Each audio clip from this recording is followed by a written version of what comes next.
பாதையில் தகப்பனே உம் தோளில் சுமந்ததை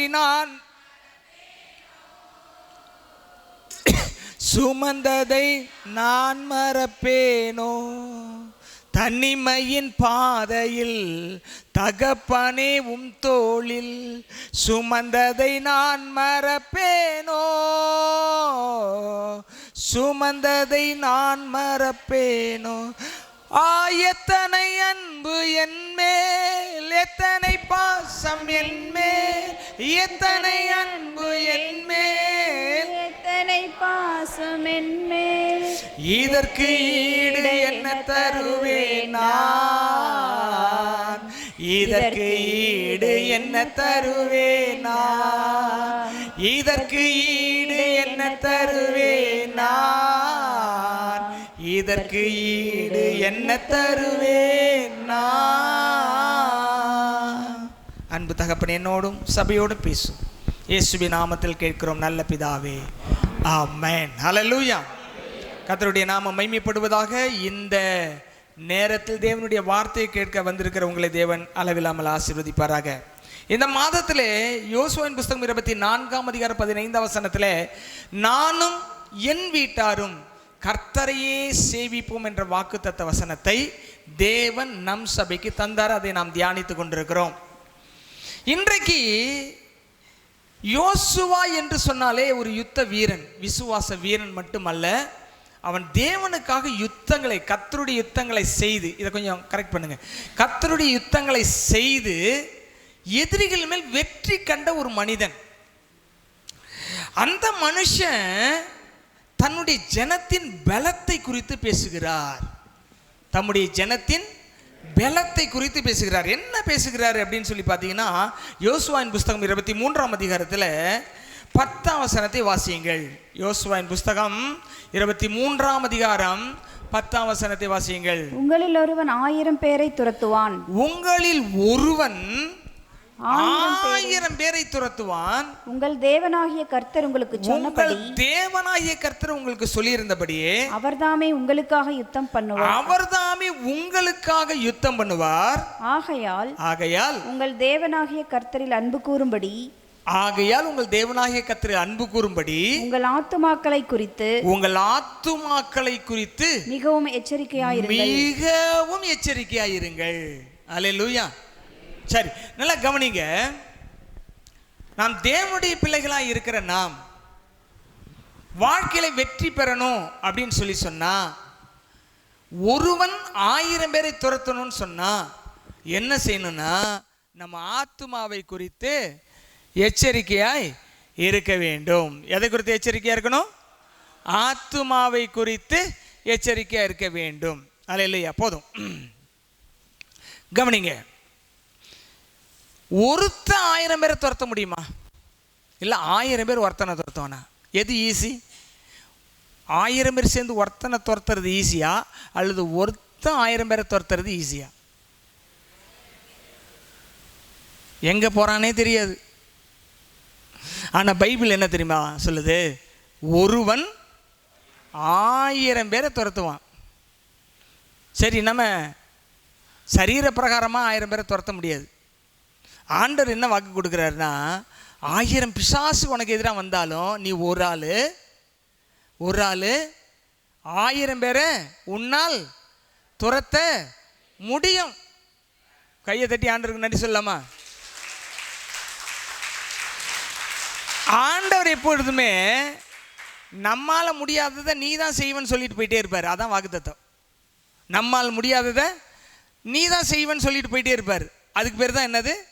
வாக்குத்தத்தம். இவர் சொல்லலாம், ஆண்டவரே 4 பேர் சேர்ந்து என்ன துரத்தினாலே நிற்க மாட்டேன், என்ன போயிட்டு நீங்கள் 1000 பேரை துரத்தவன்னு சொல்கிறீங்களே, இது சாத்தியமானா? சாத்தியம்தான். அல்லேலூயா. எப்படின்னு சொல்லி சொன்னால், உபாகம புஸ்தகம் எடுங்க, 32ஆம் அதிகாரத்தில் 30ஆம் வசனத்தை எடுங்க. உபாகம் 32ஆம் அதிகாரம் 30ஆம் வசனம். அங்கே சொல்கிறாரு, அவரே அவர்களுடைய கண்மலை அவர்களை விற்காமலும், அவர்களுடைய கண்மலை அவர்களை விற்காமலும், அவருடைய கன்மலை அவர்களை விற்காமலும் கர்த்தர் அவர்களை ஒப்புக்கொடாமலும் இருந்தாரானால் ஒருவன் 1000 பேரை துரத்தி 2 பேர் 10000 பேரை ஓட்டுவது எப்படி கேள்வி கேட்கிறாரு. நம்ம ஆண்டவர் நம்ம கூட இருந்துட்டார்னா போதும்.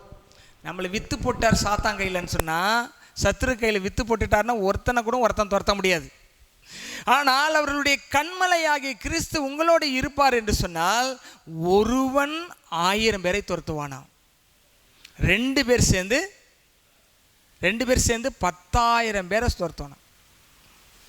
அப்படின்னா என்னன்னா, ஒரு மனுஷனுக்கு தேவன் 1000 மடங்கு பலனை கொடுக்கிறார், ஸ்ட்ரெங்த்தை கொடுக்கிறாரு.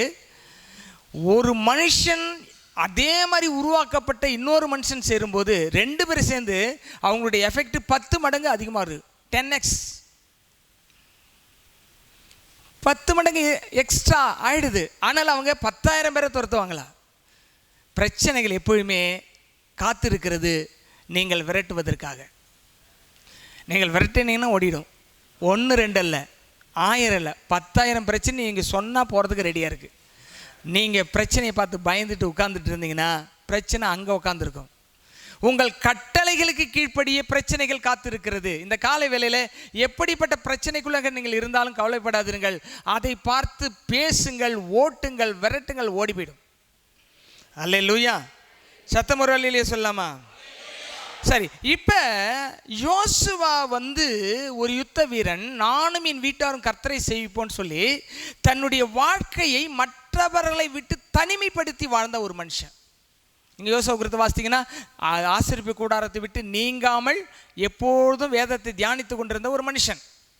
அப்போ மற்றவங்கெல்லாம் அலுவலை பார்த்தாங்க, சமைச்சாங்க, சாப்பிட்டாங்க, தூங்குனாங்க, எழுந்தாங்க, நடந்தாங்க, அவ்வளோதான். ஆனால் யோசுவா மட்டும்தான் இரவும் பகலும் வேதத்தை தியானித்து கொண்டிருந்தார். உங்கள் வாழ்க்கையிலே மற்றவர்களை விட தனித்தன்மையோடு விளங்குனீங்கன்னா கர்த்தர் உங்கள் மூலமாக பெரிய மாற்றத்தை கொண்டு வருவார். இப்போ இதுக்கு யோசுவா தன்னை தனிமைப்படுத்தி கொண்டார். யோசுவா என்ன பண்ணார்? 2 தனிமைப்படுத்த இருக்கு. நாமளே தனிமைப்படுத்தி கொள்வது, குவாரண்டைன், தனிமைப்படுத்திக்கிறது. இன்னொரு விஷயம் இருக்குது, மற்றவங்களாம் சேர்ந்து உங்களை ஒதுக்கி வச்சுருவாங்க, அது ஒரு தனிமைப்படுத்துதல். அவனுக்கு யாரும் சப்போர்ட் பண்ணாதீங்கப்பா, என்ன பண்ணுறான்னு பார்க்கலாம். தனிமை மற்றவர்களால் படுத்துறது வேற, நம்மை நாமே தனிமைப்படுத்தி கொள்வது வேற. நாம் கர்த்தருக்குள் உருவாவதற்காக வேதத்தை தியானிப்பதற்கும் ஜெபிப்பதற்கும் நம்மை தனிமைப்படுத்தி கொள்வது நல்லது. அப்படி தனிமைப்படுத்தி கொண்டவர்களை தேவன் உருவாக்கி 1000 பேரை துரத்தது எப்படின்னு கற்றுக் கொடுப்பார். யாருக்கு கற்றுக் கொடுப்பாரு? வாக்குத்தத்தம் எல்லாருக்கும் இருந்தாலும் யார் வாக்குத்தை சுதந்திரிப்பாங்கன்னா, அவர் பாத்தில் உட்கார்றவங்க சுதந்திரிப்பாங்க, அவருடைய வசனத்தை தியானிக்கிறவங்க சுதந்திரிப்பாங்க. ஒருவன் 1000 பேரை துரத்துவான், சாத்தியம். ஆனால் எப்படி? தனியாக உருவாக்கப்பட வேண்டும். பொதுவாக நீங்கள் கஷ்டத்திலே இருக்கும் பொழுது மற்றவங்களுக்கு எந்த பிரச்சனையுமே வராது. நீங்கள் கொஞ்சம் அப்படி துளிர் விட்டு பூத்து காய்ச்சி கனி தரும்பொழுது பார்த்தீங்கன்னா, அட இவன் இந்த அளவுக்கு வந்துட்டானா, என்ன வந்துடும் மனுஷர்களுக்கு இருக்கிறதுலே பெரிய ஆமை. என்ன ஆமை? அந்த ஆமையினுடைய சைஸே சொல்லவே முடியாது. கடலாமல் 300 வருஷம் வாழும், நல்லா ஒரு 1.5 அடி 2 அடி வரும். ஆனால் இந்த பொறாமைக்கு உயரம் நீளம் அகலமே கிடையாது, எவ்வளோ வேணா வரும். இன்னொருத்தனை அழிக்கக்கூடிய பொறாமை ஒரு மனுஷனுக்கு உண்டாயிடுச்சுன்னா அவன் உங்களை தனிமைப்படுத்தி விடுவான். ஏன்னா உலகம் என்ன சொல்லுதுன்னா, நினைக்குதுன்னா, ஒருத்தனை தனிமைப்படுத்திட்டா அவனை ஒழிச்சு கட்டிடலான்னு பார்க்குது. தனிமைப்படுத்திட்டதுனால உலக பிரகாரமான ஒரு மனுஷன் வேணால் சோர்ந்து போய் உட்காந்துடலாம். நீங்களும் நானும் ஆண்டவரை நம்பி இருக்கிறதுனால ஒருபோதும் மற்றவர்கள் நம்மை தனிமைப்படுத்துகிறதுனாலே நம்ம அழிந்து போக மாட்டோம். அல்லேலூயா. இப்போ தனிமையை பற்றி நிறைய மெசேஜெல்லாம் கொடுத்துருக்கேன் நான். தனிமை ரொம்ப சோகமானது, ரொம்ப பலவீனமானது. தனிமையை தாங்கக்கூடிய சக்தி வேண்டும். யாருமே சப்போர்ட் இல்லாதவங்களுக்கு எப்படியெல்லாம் கஷ்டம் வரும், மனசோறு எப்படி வரும், அதனால் எப்படி வியாதி வரும்லாம் நம்ம ஆராய்ச்சியெலாம் நிறைய பண்ணியிருக்கோம், கடந்த கால செய்தியில் சொல்லியிருக்கோம். ஆனால் தனிமை, இன்னைக்கு நான் உங்களை ஒரு கேள்வி கேட்குறேன், தனிமை மற்றவர்களால் தனிமைப்படுத்தப்படுவது நல்லதா கெட்டதா? நல்லதா கெட்டதா? கெட்டதா நல்லதா? நல்லது கெட்டது. சரி, நல்லதுன்னா நல்லது தான், கெட்டதுன்னா கெட்டது. அவனவன் இருதயத்தின் சிந்தனை எப்படியோ அப்படியே அவன் இருக்கான்னு பைபிள் சொல்லுது. உங்களுக்கு முடிவுக்கே விட்டுறேன்.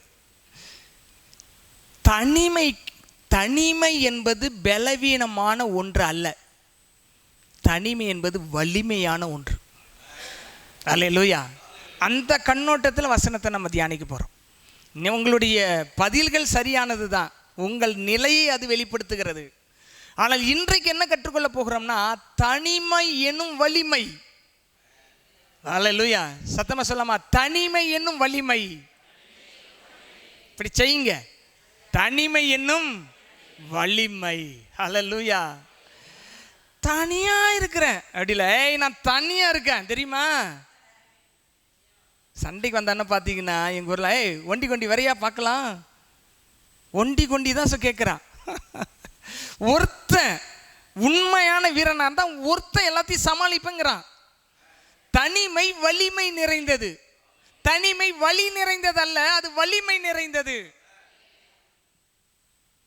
பைபிளில் தனிமையாக இருந்து சாதிச்ச சிலரை குறித்து நம்ம பார்க்க போகிறோம். தானியேலின் புஸ்தகம் 6ஆம் அதிகாரத்தில் 22ஆம் வசனம், 26ஆம் வசனம், 27ஆம் வசனத்தை நீங்கள் கவனிச்சிங்க சொன்னால் 22ஆம் வசனத்தை கவனிங்க.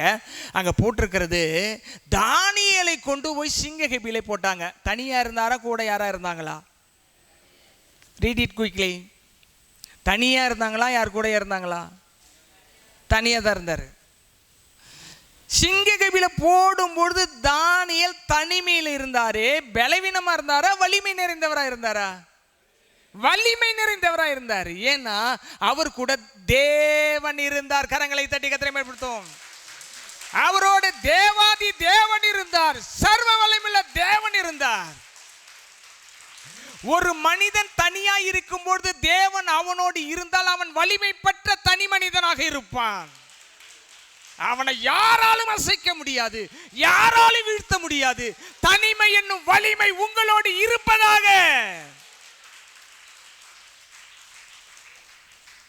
இங்க தனியா வந்துட்டீங்கன்னா நல்லா புரிஞ்சுக்கணும், சேனைகளின் கர்த்தர் 10,000 தூதர்களோடு உங்க கூட இருக்காருன்னு அர்த்தம். கண்ணுக்கு தெரியாத சப்போர்ட் உங்களுக்கு வந்துருச்சுன்னு அர்த்தம். கண்ணுக்கு தெரிகிற சப்போர்ட்லாம் உங்களை விட்டு போகும்பொழுது கண்ணுக்கு தெரியாத சப்போர்ட் உங்க கூட வந்து நிற்கும். எலியா இந்த மலையில்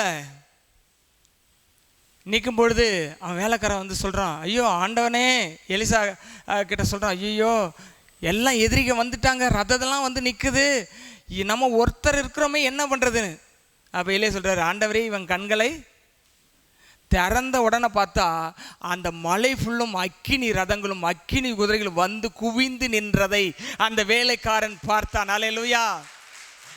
காணப்படுகிற சப்போர்ட்டுகள் உங்களை விட்டு போனா போயிட்டு போகுது. காணப்படாத சர்வ வல்லமையுள்ள தேவனுடைய உதவி ஒத்தாசை பரலோகத்திலிருந்து உங்களுக்கு இறங்கி வரும். அல்லேலூயா. 27, 28 வாசிங்கம்மா. தானியேல் 26, 27 6ஆம் அதிகாரம் எடுத்தாச்சா? என் ராஜ்யத்தின் ஆளுகைக்குள் எங்கும் உள்ளவர்கள் யாவரும். நீங்க கவனிங்க, தானியேலை கொண்டு போய் தனிமையில் சிங்கத்துக்கு கபில போட்டாங்க. ஒருத்தன் தான். வலிமை நிறைந்த ஒருவனை உலகம் வெறுக்கும், உயர்வடைந்த ஒருவனை உலகம் வெறுக்கும், மேன்மை அடைந்து கொண்டே வெற்றியாளனாய் போய் கொண்டிருக்கிறவனை உலகம் வெறுக்கும். அவனை கொண்டு போய் தனிமைப்படுத்தும். தனிமைப்படுத்தும் பொழுது கர்த்தர் அவரோடு இருப்பார். அப்படி வெளியில் வந்துட்டான். யாரை கொண்டு வந்துட்டாங்க வெளியில்? சிங்க கபிலேருந்து தானியேலை வெளியே எடுத்துட்டாங்க. அதுக்கு பிறகு அந்த ராஜா சொல்றார், வாசிங்கம்மா 26. என் ராஜ்யத்தின் ஆளுகைக்குள், என் ராஜ்யத்தின் ஆளுகைக்குள் எங்கும் உள்ளவர்கள் யாவரும், எங்கும் உள்ளவர்கள் யாவரும் தானியேலின் தேவனுக்கு முன்பாக, தானியேலின் தேவனுக்கு முன்பாக நடுங்கி பயப்பட வேண்டும் என்று, நடுங்கி பயப்பட வேண்டும் என்று என்னாலே தீர்மானம் பண்ணப்படுகிறது. என்னாலே தீர்மானம் பண்ணப்பட்டிருக்கிறது. அவர் ஜீவனுள்ள தேவன், அவர் ஜீவனுள்ள தேவன், அவர் என்றென்றைக்கும் என்றென்றைக்கும் நிலைத்திருக்கிறவர், என்றென்றைக்கு உயர்ந்திருக்கிறவர், அவருடைய ராஜ்யம் அழியாதது, அவருடைய ராஜ்யம் அழியாதது, அவருடைய கர்த்தத்துவம் முடிவு பரியந்தமும் நிற்கும், அவருடைய கர்த்தத்துவம் முடிவு பரியந்த நிற்கும். தானியேலை சிங்கங்களின் கைக்கு தப்புவித்த அவரே, தானியேலை சிங்கங்களின் கெபிகளுக்கு சிங்கங்களின் வாய்களுக்கு தப்பித்த அவரே, தப்புவிக்கிறவரும் ரட்சிக்கிறவரும், தப்புவிக்கிறவரும் ரட்சிக்கிறவரும், வானத்திலும் பூமியிலும் வானத்திலும் பூமியிலும் அடையாளங்களையும் அற்புதங்களையும் செய்கிறவருமாய் இருக்கிறார் என்று எழுதினார். செய்கிறவருமாய் இருக்கிறார் என்று சொன்னார். கரங்களை தட்டி கர்த்தரை மையப்படுத்துமா. அல்லேலூயா. என்ன ஒரு டிக்ளரேஷன், என்ன ஒரு ஸ்டேட்மெண்ட் பார்த்தீங்களா? தனிமை வலிமை நிறைந்தது, உலகத்தாருக்கு வலி நிறைந்தது. உங்களுக்கு எனக்கும் தனிமை எப்படிப்பட்ட தெரியுமா? வலிமை நிறைந்தது. எத்தனை பேர்லாம் யாருமே எனக்கு இல்லைன்ற சோர்ந்து போய் அந்த கதவுக்கு பக்கத்தில் அந்த சேர்ஸை வச்சுருங்க. அவர் அசால்ட்டாக இருக்கார் பாருங்க, கதவு போய் அடிச்சிட போகுது. கவனிங்க, தானியேல் தனியாக தான் இருந்தார். எல்லா வேலையும் ஆண்டவர் அவருக்காக முடித்தார். எல்லா வேலையும் அவருக்காக ஆண்டவர் முடித்தார். தனிமை எப்படி நிறைந்தது கிடையாது, வலி நிறைந்தது கிடையாது. தேவ பிள்ளைகளுக்கு வலிமை நிறைந்தது. அல்லேலூயா. சரி, இப்போ இன்னொரு உதாரணத்தை கூட பார்க்கலாம். யோபின் புஸ்தகம் 13ஆம் அதிகாரம் 15ஆம் வசனம். யோபின் புஸ்தகம் 13ஆம் அதிகாரம் 15ஆம் வசனம். அவர் என்னை கொன்று போட்டாலும் அவர் மேல் நம்பிக்கையாய் இருப்பேன். அவர் மேல் நம்பிக்கையாய் இருப்பேன். எப்படி சொல்றாரு பார்த்தீங்களா? தனி மனுஷன். வைஃப் கூட இருந்தாங்களா? வைஃப் நல்ல சப்போர்ட்டா யோபுக்கு? சூப்பர் சப்போர்ட்டா? உங்களை மாதிரி தான், கோச்சிக்காதீங்க. யார் மாதிரி தான்? சில சமயத்தில், முக்கியமான சமயத்தில் காலை வரைகிறீங்களா வீட்டுக்காருக்கு? யோபு டிக்ளரேஷன் எப்படி இருக்கு பாருங்க. அவர் என்னை கொன்று போட்டாலும், தண்ணி மனுஷன் சொல்றாருங்க, ஒன்றும் பிரச்சனை இல்லை. இங்கே கண்ண முன்னா அங்கே தான் அவரை போய் பார்க்கணும். இங்கே அவரை மறுதளிச்சுட்டு அங்கே போய் அவர் மூஞ்சில் எப்படி நான் முழிக்கிறது? அவர் என்னை கொன்று போட்டாலும் அவர் மீது தனிமை என்னும் வலிமை யோபுக்கு இருந்ததினால் தான் சொல்றாரு, அவர் என்னை கொன்று போட்டாலும் அவர் மேல் நம்பிக்கையா இருப்பேன். ஆண்டவர் மீது வைக்கிற நம்பிக்கை இருக்கு பாருங்க, அதான் வலிமையோடு வலிமை சேர்க்கும். சோர்ந்து போகாதீங்க. நமக்கு ஒன்றுமே இல்லை, யாருமே இல்லை. யாருமே இல்லைன்னா சந்தோஷப்படுங்க. நிறைய பேர் இருந்தாக்க நிறைய தொல்லை வரும். தனியாக இருந்தால் நல்லா ஜாலியாக கர்த்தரோடு வாழலாம். அல்லேலூயா. யோவானை கொண்டு போய் பத்ம தீவில் போட்டாங்க. தனியாக இருந்தாரா கூட நிறைய பேர் இருந்தாங்களா? ஆள் இல்லாத தீவுங்க, மரம் செடி கூட இல்லாத ஒரு இடம். இதில் நிழலுக்கு கூட போய் யோவான் வந்து உட்காந்து இலை பெற முடியாது. அவரை நாடு கடத்தி கொண்டு போய் பத்மி என்கிறதான கரடு முரடான தீவுல கொண்டு போய் விட்டுட்டாங்க. அப்பதான் அவரு கர்த்தரை தரிசித்தார். அல்லேலூயா. தனிமை வெளிப்பாடுகளை கொண்டு வந்து உங்களிடத்துல சேர்க்கும். நிறைய ரெவலேஷன் எங்க கிடைச்சது? யோவானுக்கு 22 அதிகாரம் எழுதியிருக்கிறாரு. தனிமையில் தான் அவர் எழுதினார். எல்லாத்தையும் தனிமையில் தான் தரிசித்தார். நீங்கள் தனிமைப்படுத்தும் பொழுது, மற்றவர்களால் தனிமைப்படுத்தும் பொழுது நீங்கள் சோர்ந்து போய் விடாதீர்கள். கர்த்தர் உங்களோடு இருந்து ஒரு புதிய வெளிப்பாடுகளை உங்களுக்கு தருவார். அல்லேலூயா, அல்லேலூயா, அல்லேலூயா. உலகத்தார் பாவம் செய்கிறதை ரகசியமாக தனித்து செய்து அதனுடைய பின்னாட்களில் அதனுடைய விளைவாகிய மரணத்தையும் வியாதியும் அனுபவிக்கிறார்கள். தனிமையில் அவங்க சொல்கிறாங்க, நான் தனிமையில் ரொம்ப என்ஜாய்ஃபுல்லாக இருக்கிறேன், ரொம்ப ஜாலியாக இருக்கிறேன், எனக்கு ஒன்றுமே பிரச்சனை இருக்குது. ஆனால் பின்னாடி அது அழிவு. ஆனால் தேவனோடு தனித்திருப்பது உலகத்தின் பார்வையிலே பரியாசம் பண்ணப்பட்டாலும் நமக்கு அது தேவ பலனை கொடுக்கிறது. ஹல்லேலூயா, ஹல்லேலூயா. இன்னொரு வசனத்தை கூட வாசியுங்கள். 2 தீமோத்தேயின் புஸ்தகம் 4ஆம் அதிகாரம் 16ஆம் வசனம். நீங்கள் ஒரு ஆவிக்குரிய முதிர்ச்சியின் அடையாளம் என்ன தெரியுங்களா? நீங்கள் தனிமைப்படுத்தப்படுறது. ஒரு ஆவிக்குரிய முதிர்ச்சியின் அடையாளம் என்னது? தனிமைப்படுத்தப்படுது. பிறரால் தனிமைப்படுத்தப்படுதல் ஒரு ஆவிக்குரிய முதிர்ச்சிக்கு நேரம் உங்களை நடத்துறாருன்னு அர்த்தம். வாசிங்க. நான் முதல் விசை உத்தரவு சொல்ல நின்றபோது ஒருவனும் என்னோடு கூட இருக்கவில்லை. ஒருவனும் என்னோடு கூட இல்லை. நல்ல கவனிங்க. ஒருத்தர் கூட யார் கூட இல்லை? பரிசுத்த பவுலோடு இல்லை. எல்லாரும் என்னை கைவிட்டார்கள். எல்லாரும் என்னை கைவிட்டார்கள். அந்த குற்றம் அவர்கள் மேல் எல்லாரும் என்னை கைவிட்டார்கள் சொல்ற பாருங்க. ஒருத்தரும் கூட இல்லைன்றது வேற. வெளியில இருந்தாலும் யாருமே சப்போர்ட் பண்ணல, எல்லாரும் பவுலை கைவிட்டார்கள். ஒரு விசுவாசியாக ஒரு முதிர்ந்த அனுபவத்துக்குள்ள நீங்க வர்றதுக்கு இந்த உலகம் என்ன செய்யணும்? எல்லாம் உங்களை விட்டு வெளியே போயிடும். ஒரு ஆள் கூட நிற்காது. எல்லாரும் என்னை கைவிட்டார்கள், அந்த குற்றம் அவர்கள் மேல் சுமராது இருப்பதாகன்றார். கைவிடப்பட்டவர்களுக்காகவும் ஜெபிக்கிறார். அல்லேலூயா. சொல்லுங்க, என்ன இப்படி பண்ணிட்டாங்களே, ஐயோ நான் எதிர்பார்க்கவே இல்லை, இவங்கள தான் மலையாட்டு நம்பினேன். மலையாட்டு நம்பாத, விட்டுருவாங்க. அல்லேலூயா. மலையாட்டு நம்ப வேண்டாம், கடலாட்டும் நம்ப வேண்டாம். நம்பிக்கைக்கு உரியவர் ஒருத்தர் தான். இந்த உலகத்துல கடைசி வரைக்கும் கூட இருப்பேன்னு சொல்ற ஒரே ஒருத்தர் தான். யார் அவர்? அவர் பெயர் என்ன? இயேசு. நம்பிக்கைக்கு உரியவரே, நம்பி வந்தேன் உம் சமூகம், நம்புகிறேன் உம் வசனம். நம்பிக்கைக்கு உரியவரே, நம்பி வந்தேன் உம் சமூகம், நம்புகிறேன் உம் வசனம். பாதைக்கு தீபம், பேதைக்கு வெளிச்சம் உந்தன் வசனமே. ஆற்றல் மிக்கது, ஜீவனுள்ளது, அன்பின் அருள் வாக்கு. நம்பிக்கைக்கு உரியவரே, நம்பி வந்தேன் சமூகம், நம்புகிறேன் உம் வசனம். நம்பிக்கைக்கு உரியவரே ஒரே ஒருத்தர் தான். நான் உன்னை விட்டு உன்னை எல்லாரும் விலகிடுவாங்க. பவுலோட ஒருத்தர் கூட, not even a single person stand with Saint Paul, ஒருத்தர் கூட நிற்கல. எப்படி இருந்திருக்கு பாருங்க. எத்தனை பேரை உருவாக்குற மனுஷன், எத்தனை பேரை வளர்த்தி விட்டார், எவ்வளோ சுவிசேஷத்தை அறிவிச்சார், எத்தனை ஆயிரக்கணக்கான மைல் பிரயாணம் பண்ணி விசுவாசிகளை ஏற்படுத்தி கொடுத்த மனுஷன் கூட நிற்கிறது ஒரு ஆள் இல்லை. இந்த நிலை ஆவிக்குரிய ஒரு முதிர்ச்சியில் கிடைக்கிற ஒரு அனுபவம். அது வரும். ஒருவேளை வந்துருந்துச்சுன்னா அதுலேருந்து அடுத்த லெவலுக்கு நீங்கள் போவீங்க. வரலன்னா அப்படிப்பட்ட அனுபவம் வரும். அது ஆவிக்குரிய ஒரு முதிர்ச்சியின் அடையாளம். தானியேலுக்கு கிடைச்சது, பவுலுக்கு கிடைச்சது, யோபுக்கு கிடைச்சது, அது நமக்கும் கிடைக்கும். அது ஒரு அற்புதமான அனுபவம். தனிமை எனும் சத்தம் காணலையே. அல்லேலூயா. சொல்லுவாங்க, சிங்கம் வந்தால் எப்படி தான் வருமா? சிங்கில் தான் வருமா? அப்போ நீங்களாம் சிங்கமா அசிங்கமா?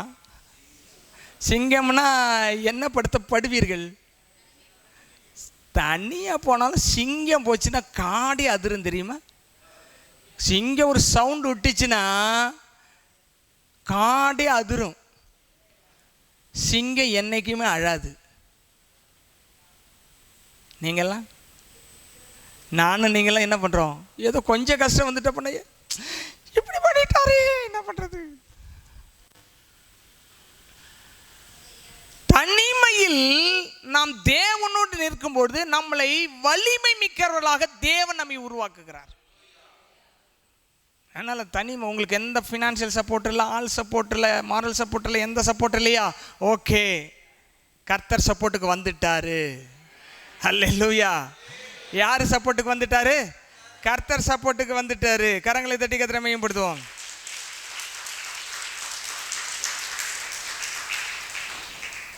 நியாயாதிபதிகளின் புஸ்தகம் 15ஆம் அதிகாரம் 15ஆம் வசனத்தில் பார்த்தீங்கன்னா சிம்சோனை குறித்ததான ஒரு விஷயம் அங்கே எழுதப்பட்டிருக்கிறது. உடனே அவன் ஒரு கழுதையின் பச்சை.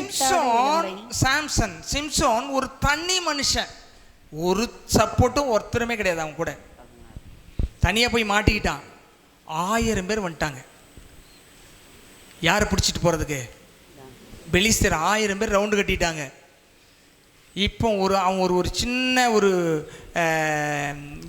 குகை மாதிரி இருக்கிற ஒரு பாறைகள் நிறைந்த இடத்துல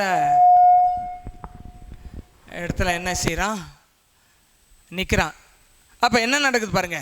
அவன் தன் கையை நீட்டி, வாசிங்க எடுங்க. உடனே அவன் ஒரு கழுதையின் பச்சை தாடை எலும்பை கண்டு, தன் கையை நீட்டி அதை எடுத்து, அந்த பச்சை தாடை எலும்பை எடுத்து, அதனாலே 1000 பேரை கொன்று போட்டான். 1000 பேரை கொண்டு போட்டிருக்கான். ஒருத்தன் 1000 பேரை துரத்துவான்னு பார்த்தோம்ல. ஒருத்தன் தனிமையா இருந்து உருவாக்கப்பட்டிருந்தால், தேவ பலன் அவனுக்குள்ள இருந்தால், இவன் பிசிக்கலா அடிச்சு 1000 பேர்த்த காலி பண்ணா, நம்ம ஆவிக்குரிய ரீதியில 1000 தொல்லைகளை கொண்டு வர பிசாசையும் அடிச்சு விரட்டலாம். 2 பேர் அல்லேலூயா சொன்னாங்க. 10 பேர் சொல்றாங்க, 20 பேர் சொல்றாங்க, 40 பேர் சொல்றாங்க. எல்லாரும் சொல்லுவோம் அல்லேலூயா. ஒருவன் 1000 பேரை துரத்துவான். அதாவது உங்களுடைய கெப்பாசிட்டியை நீங்கள் ரொம்ப லோவராக கணக்கு போடக்கூடாது. ஐ கேன், அவ்வளோதான். அதில் எல்லாமே முடிஞ்சது. என்னால் முடியும். ஏன்னா காட் இஸ் வித் மீ. என் கூட தேவன் இருக்கிறார். எல்லாம் என்னால் முடியும். அல்லேலூயா. இப்போ தனிமை, ஏகாந்தம் சொல்லுவாங்க. ஏகாந்தம்ன்றது சமஸ்கிருத வார்த்தை. ஏகாந்தம், ஏகம் அப்படின்ற ஒன்று. தனிமையாயிருத்தல் அப்படின்றது என்னன்னா, நம்மளை தேவன் உருவாக்குறதுக்காக எடுத்துக்கொள்ளும் நேரம். நீங்கள் யார் கூட பேசிகிட்டு இருந்தீங்கன்னா கர்த்தர் பேசுறது கேட்காது. அதனால் தனிமைப்படுத்துவார், உட்கார வைப்பார், சொல்லிக் கொடுப்பார். அல்லேலூயா. புதிய வெளிப்பாடுகள் வரும், புதிய பலன் வரும். நிறைய விஷயங்கள் இந்த தனிமைப்படுத்தப்பட்ட காலங்களில் நிறைய ஆண்டவர் சொல்லி கொடுத்துட்டே இருப்பார். அல்லேலூயா. ஆதியாகமம் புஸ்தகம் 28ஆம் அதிகாரம் 15ஆம் வசனத்தை கவனிங்க. அங்கு யாக்கோப்பை குறித்து சொல்லப்பட்டிருக்கிறது. யாக்கோப்பு தன்னுடைய தாயோடு ரொம்ப அட்டாச்மெண்ட்டாக இருப்பார். ஒரு சோல்டை, அம்மா விட்டு பிரியவே முடியாது. ஏசங்க ஊர் சுற்றிக்கிட்டே கிடப்பார். வேட்டையாடுறது, அங்கே போகிறது, இங்கே போகிறது, சுற்றிக்கிட்டு கிடப்பார். யாக்கோப்பு குணசாலியும் கூடாரவாசியமாக இருப்பார். ஆனால் அவர் ஆண்டவர் என்ன பண்ணார்னா தனிமைப்படுத்தினார். அவர் போய் ஒரு இடத்துல படுத்தார், லூஸ் என்ற இடத்துல.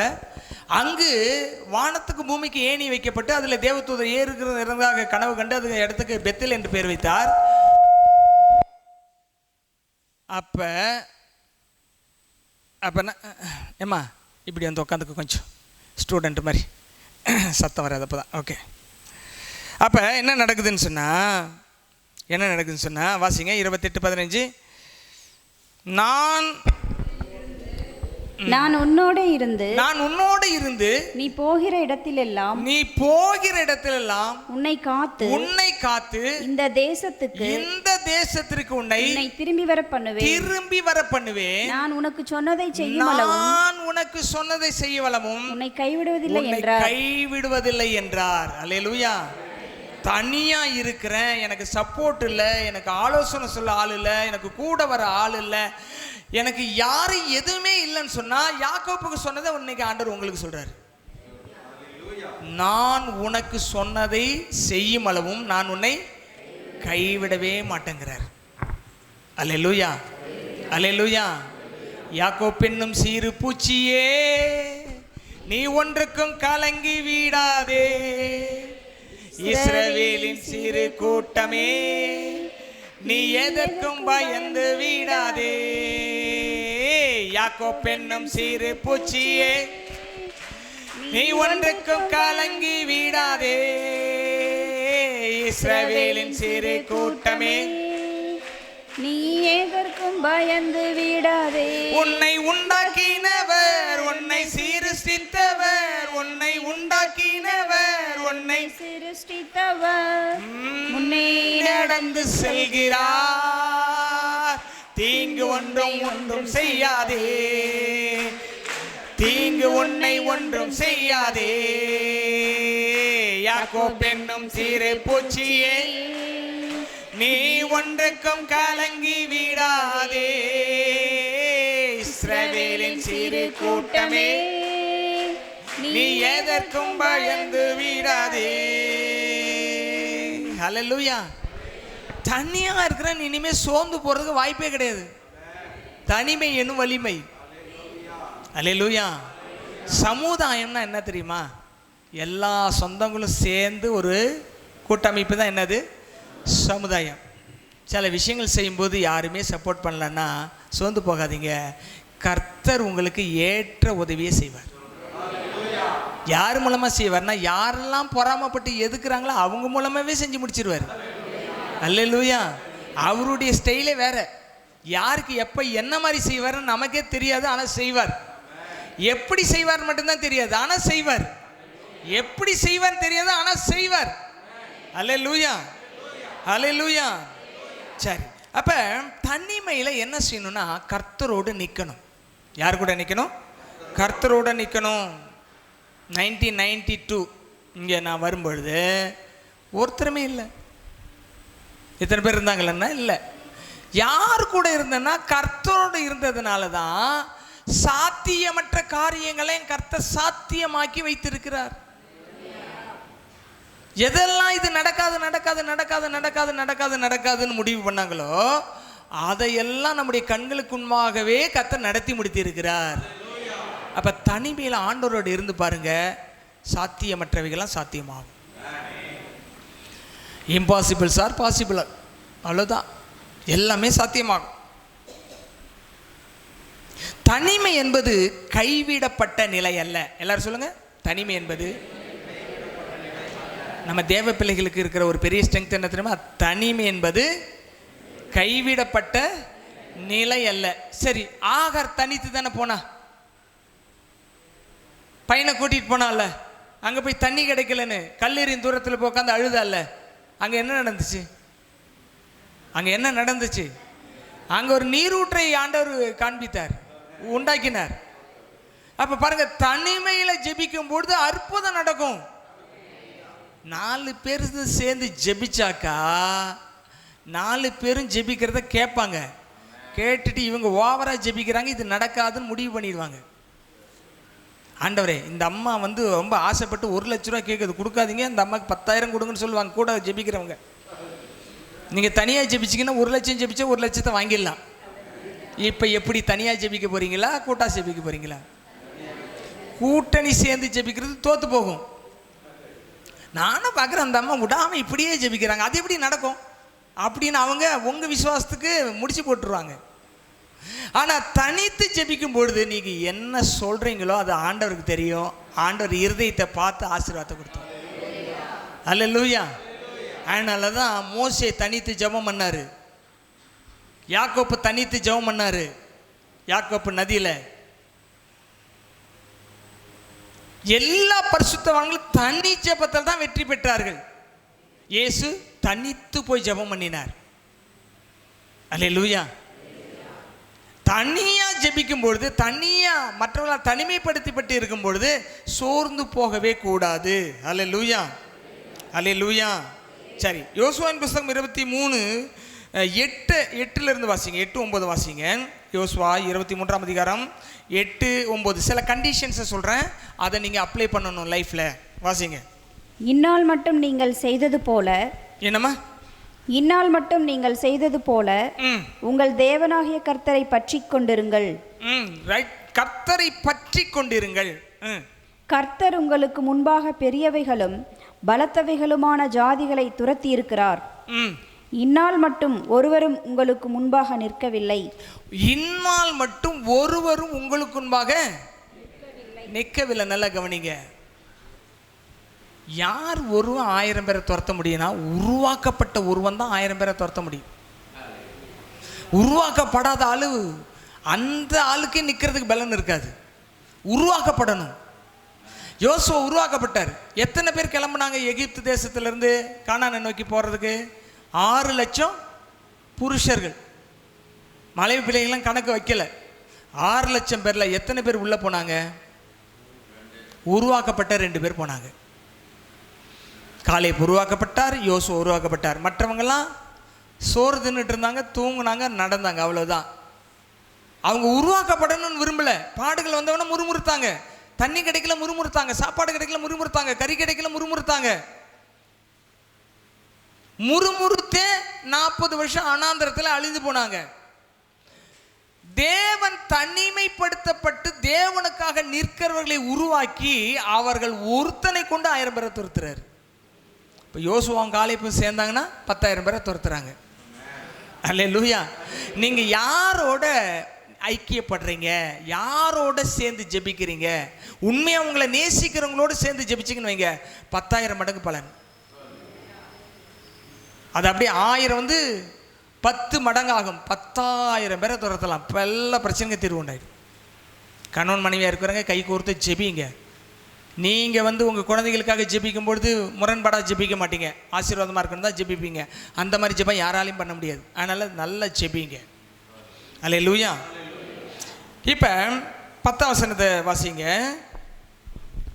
உங்களில் ஒருவன் 1000 பேரை துரத்துவான். உங்கள் தேவனாகிய கர்த்தர் உங்களுக்கு சொன்னபடி அவர் தாமே உங்களுக்காக யுத்தம் பண்ணுகிறார். அவர் தாமே உங்களுக்காக யுத்தம் பண்ணுவார். நமக்காக யுத்தம் பண்ணுவார். உருவாக்கப்பட்டுட்டீங்களா? உங்களுக்காக ஆண்டவரை யுத்தம் பண்ணுவார். எப்படின்னா, இந்த உருவாக்கப்படுறவங்க எந்த லாப நோக்கத்தையும் எந்த டிமாண்டையும் ஆண்டவர்கிட்ட வைக்க மாட்டாங்க. அவங்க எப்படி ஜெபிப்பாங்கன்னு சொல்லிட்டு ஆபகுக்கில் 3:17 வாசிங்க. ஆபகுக் 3:17.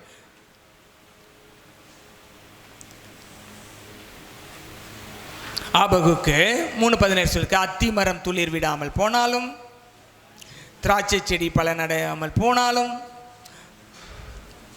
கர்த்தருக்குள் நான் மகிழ்ச்சியாயிருப்பேன், தேவனுக்குள் களி கூறுவேன். பாருங்க, எடுக்கிறதே ரொம்ப சின்ன தீர்க்க தரிசன புஸ்தகத்தை எடுக்கிறதுக்கே இவ்வளோ நேரம் ஆகுது.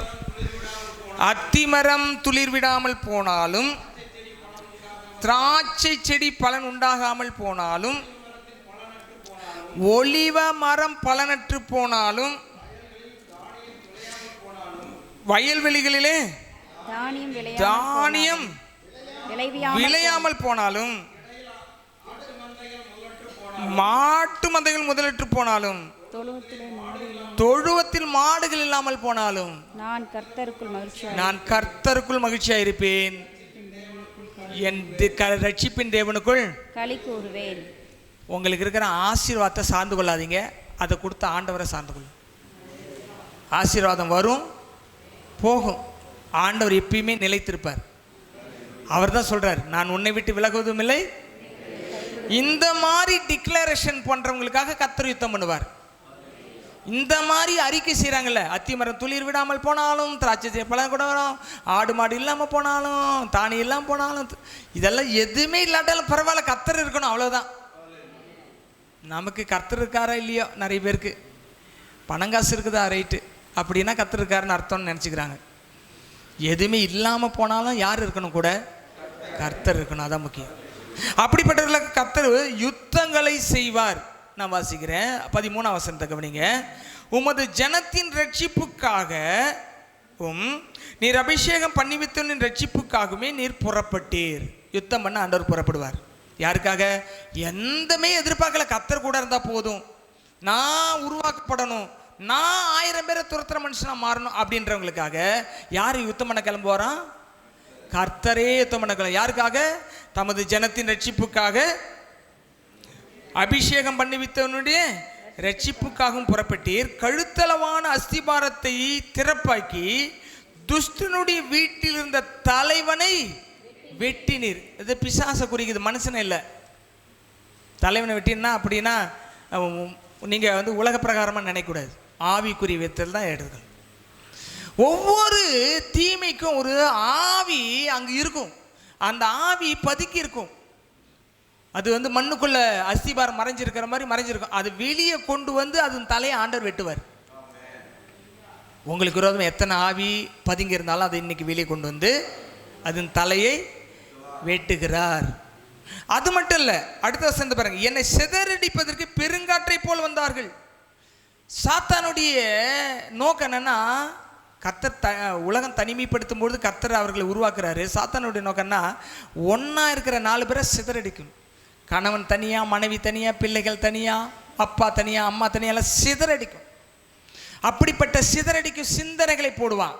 அதான் இங்கே போட்டிருக்கு, பெருங்காற்றை போல சிதறடிப்பதற்கு பெருங்காற்றை போல் வந்தார்கள். சிறுமையானவனை மறைவிடத்தில் பட்சிப்பது அவர்களுக்கு. ஒரு ஏழை கஷ்டப்படுறவன் சாகிறது அவங்களுக்கு ரொம்ப சந்தோஷமா இருந்துச்சா. சில சமயத்தில் சிலர் வடிக்கிற கண்ணீர்லாம் பார்த்தீங்கன்னா ரொம்ப கஷ்டம். ஏன்னா நியாயத்துக்கு கண்ணீர் விட்டுட்டு இருப்பாங்க, அநியாயத்துக்கு அழமாட்டாங்க. நியாயத்துக்கு இது நடக்கணுமே, ஏன் இது நடக்கலை, ஏன் இப்படி நடக்குது பார்த்தாக்கா யாரா ஒருத்தங்க அவங்களுக்கு தெரிஞ்சவங்க உறவினராக இருக்கும், அந்த தீமையை அவங்களுக்கு செஞ்சிட்டு இருப்பாங்க, அவங்களுக்கே தெரியாது. நல்லா கவனிங்க, உங்கள் சொந்தக்காரங்க ரட்சிக்கப்படாமல் இருக்கிறவங்களுக்கு நீங்கள் ரட்சிப்புக்காக ஜெபிங்க. ஆனால் ரட்சிக்கப்படாத சொந்தக்காரங்களை சார்ந்து எல்லாத்தையும் அவங்கள நம்பாதீங்க. நம்பினாக்கா அவர்கள் பெருங்காற்றை போல சிதறடிக்கிற வேலையை செய்வாங்க. சொல்ல முடியாது, எல்லாரையும் சொல்ல முடியாது. சிலர் அப்படி இருக்கிறாங்க தான், நானும் பார்த்துருக்கிறேன் அதெல்லாம் நடைமுறையில். என்னை சிதறடிப்பதற்கு பெருங்காற்றை போல் வந்தார்கள். சிறுமையானவனை மறைவிடத்தில் பட்சிப்பது அவர்களுக்கு சந்தோஷமா இருந்துச்சு. நீங்கள் அழிஞ்சி போகிறது சந்தோஷப்படக்கூடிய ஒரு கூட்டம் இருக்கும், எப்பயுமே இருக்கும். ஆனால் உங்களை அழிக்கிறதுக்கு தான் உங்கள் கூட இருக்கிறாங்கன்னு அவங்க கண்டுபிடிக்க முடியாது. நீங்கள் சொல்கிறதெல்லாம் செய்வாங்க, உங்களுக்கு சாப்பாடெல்லாம் வாங்கி கொடுப்பாங்க, உங்களுக்கு வேண்டிய உதவிலாம் செய்வாங்க, ஆனால் பின்னாடி வேலையும் செஞ்சிட்ருப்பாங்க. அதான் சொல்லுவாங்க, எதிரியை நம்பிடலாம், துரோகியை நம்பவே முடியாதுன்னுவாங்க. எதிரியை இவன் சண்டை போட போகிறான், அடிக்க போகிறான்னு தெரிஞ்சு உஷாராக இருக்கலாம். துரோகின்றான் எங்கே இருப்பான்னா வெளியில் இருக்க மாட்டான், உள்ளதான் இருப்பான். அதுதான் அப்படிப்பட்டவங்களுக்கு தான் சொல்லியிருக்கு, என்னை சிதறடிப்பதுக்கு பெருங்காற்றை போல வந்தார்கள். சிறுமையானவனை மறைவிடத்திலே பட்சிப்பது அவர்களுக்கு சந்தோஷமா இருந்தது. அப்படிப்பட்டவர்கள் ஆண்டவர் இன்னைக்கு என்ன செய்ய போறேன்னு சொல்றாரு தெரியுங்களா? உங்களுக்காக நீர் அவனுடைய ஈட்டினாலே அவனுடைய கிராமத்து அதிபதிகளை உருவ குத்தினீர். கரங்களை தட்டி கத்திர மையப்படுத்துவோமா? இந்த நாளிலே எந்த எதிர்பார்ப்பு இல்லாமல் பல கஷ்டங்களையும் பல பாடுகளையும் நீங்க தாண்டி வந்திருக்கிறீங்க. ஆண்டவர் உங்களுக்காக 2 விஷயத்தை செய்யறாரு.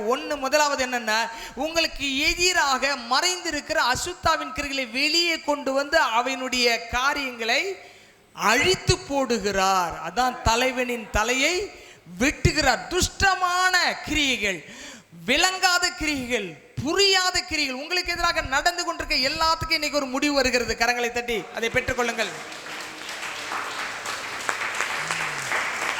அடுத்தது, உங்களையும் உங்கள் குடும்பத்தையும் அடியோடு அழிக்கணும்னு பிளான் பண்றான் பாருங்க. அப்படிப்பட்ட அசுத்த ஆவிகளின் என்ன சொல்லியிருக்கு? கிராமத்து அதிபதிகளை ஈட்டினாலே அவன் ஈட்டியை வாங்கி அவனையே குத்துறாரு. உங்களுக்காக கர்த்தர் யுத்தம் பண்ண போறாரு. இன்னைக்கு அது ஸ்டார்ட் ஆகுது.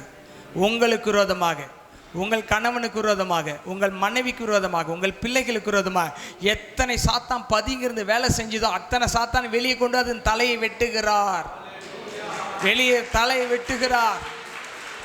எத்தனை கிராமத்து அதிபதிகள் இருந்தாலும், அசுத்த ஆவிகள் அந்த பெயரில் இருந்தாலும், அவைகளை எல்லாமே ஆவிகள் உன்னை கொல்லுவதற்கு ஈட்டியை கொண்டு வந்ததல்லவா, பட்டயத்தை உருவினதல்லவா, அந்த பட்டயத்தை அவைகளே கர்த்தர் உருவ குத்துகிறார். கர்த்தர் விடுதலை தருகிறார். இனி தீங்கை காணாதிருப்பாய். உன் தொழில் வளரும், உன் குடும்பம் ஒன்றுபடும், உன் குடும்பத்திலே சமாதானம் வரும், உன் குடும்பத்திலே சந்தோஷம் நிலைத்திருக்கும். கர்த்தர் கைவிட மாட்டார். ஹalleluya. ரிபா லாரா பாலா ரபா ஷக ரக ரக ரக லிக ரக ரக ரக ரக ரக. விடுதலை விடுதலை விடுதலை விடுதலை. விடுதலை நாயகன் வெற்றியை தருகிறார். எனக்குள்ளே இருக்கிறார். என்ன ஆனந்தம். விடுதலை நாயகன் வெற்றியை தருகிறார். எனக்குள்ளே இருக்கிறார். என்ன ஆனந்தம். எல்லாம் எழுந்து நிற்போம். ஆண்டவருடைய அபிஷேகம், ஆண்டவருடைய விடுதலையின் வல்லமை, ஆண்டவருடைய பிரசனம் உங்களை தொட ஆண்டவர் கடந்து வந்திருக்கிறார். உங்களுக்கு எதிராக இருக்கிற எல்லாவற்றுக்கும் ஒரு முற்றுப்புள்ளி வைக்கிறார்.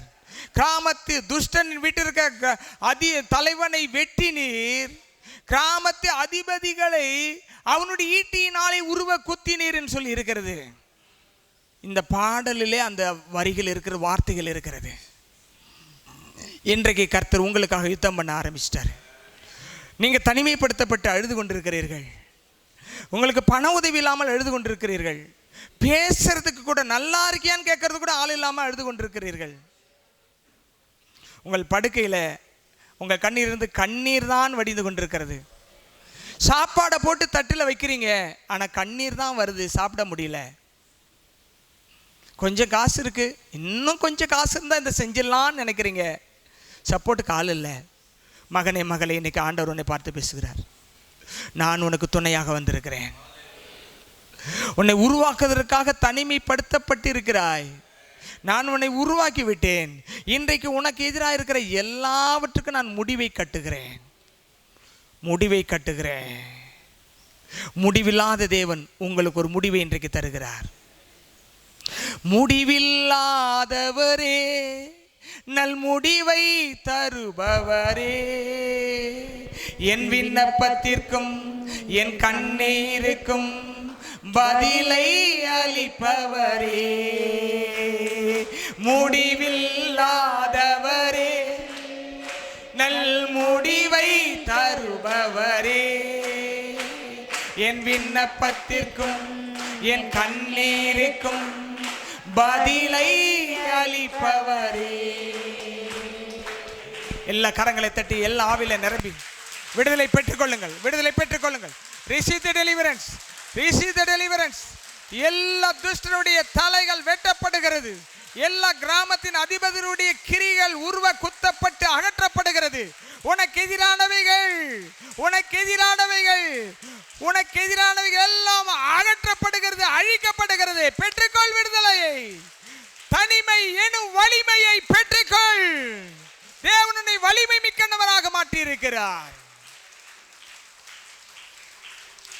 எங்கள் அன்பு நிறைந்த தகப்பனே, இந்த நல்ல நேரத்திற்காக நன்றி சொல்கிறோம். நீர் என்னோடு சபையோடு பேசி எங்களை தைரியப்படுத்தினதுக்காக ஸ்தோத்திரம்.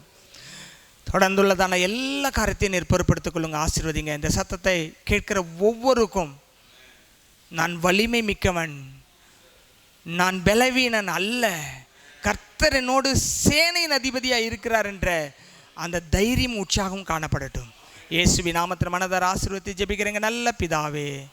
இருதயத்தில் கை வீசுவோம். என் ஆத்துமாவே கர்த்தரை, என் முழுவலுமே அவருடைய பரிசுத்த நாம ஸ்தோத்திரி.